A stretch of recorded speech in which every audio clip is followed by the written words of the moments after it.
Aujourd'hui, c'est une journée spéciale puisque c'est la journée internationale du jaguar. Je vais donc vous donner 4 infos à connaître sur cette espèce emblématique. Restez avec moi jusqu'à la fin parce que j'ai aussi une bonne nouvelle à partager avec vous. On commence tout de suite.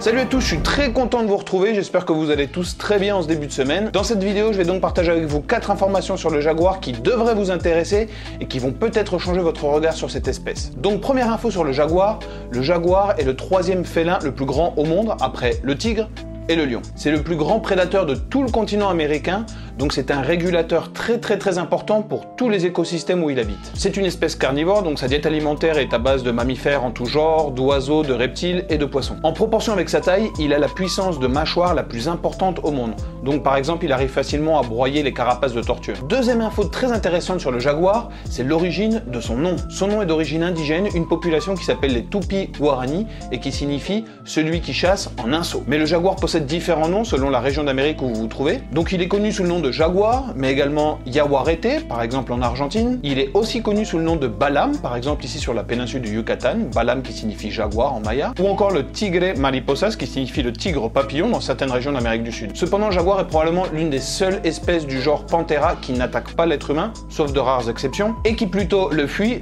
d'où la difficulté de l'observer à l'état sauvage. Troisième info très intéressante sur le jaguar, c'est une question qu'on m'a longtemps posée quand j'étais guide de nature.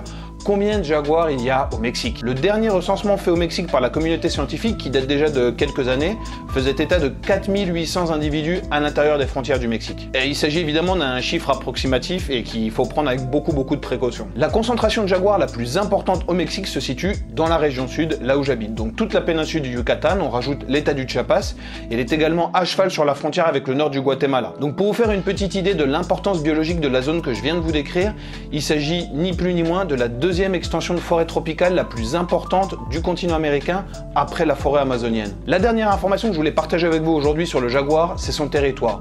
Malheureusement aujourd'hui en 2022, le jaguar a perdu plus de la moitié de son territoire original sur le continent américain. Donc on va trouver le jaguar aujourd'hui depuis les frontières nord du Mexique jusqu'à la frontière nord de l'Argentine. Quelles sont les raisons de la perte de ce territoire? C'est la destruction de son habitat naturel. Donc on parle ici de l'urbanisation, de l'agriculture et des zones de forêt qui disparaissent pour faire de la place pour le bétail, ce qui engendre évidemment dans de nombreuses régions des conflits entre les éleveurs et le jaguar. Et comment vous parler du jaguar sans mentionner également la présence de 4 autres grands félins ici dans le Mexique et tout particulièrement sur la péninsule du Yucatan. Ce sont des espèces qui sont vraiment mal connues, très peu étudiées, mais qui ont une importance également cruciale dans les écosystèmes qu'ils occupent.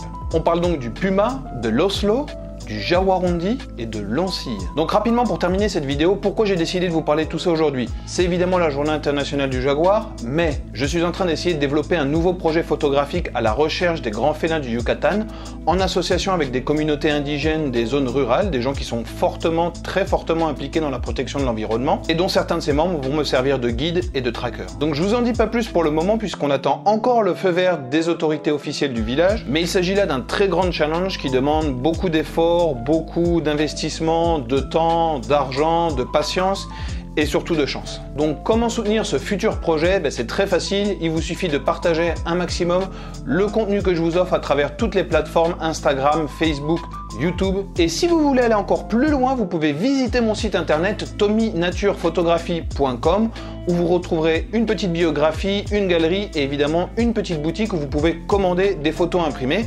Les frais de port sont totalement gratuits et ça vous donnera certainement des petites idées de cadeaux pour la fin d'année 2022. Donc comme toujours, j'attends vos commentaires avec impatience. Un grand merci pour tous les retours que je reçois par commentaires, par messages, etc. qui me font vraiment chaud au cœur et qui m'encouragent à poursuivre. Avant de partir, n'oubliez pas de liker cette vidéo si elle vous a plu, la partager avec vos contacts, vous abonner à la chaîne YouTube pour continuer à faire grandir cette communauté. Et on se retrouve très bientôt dans une prochaine vidéo.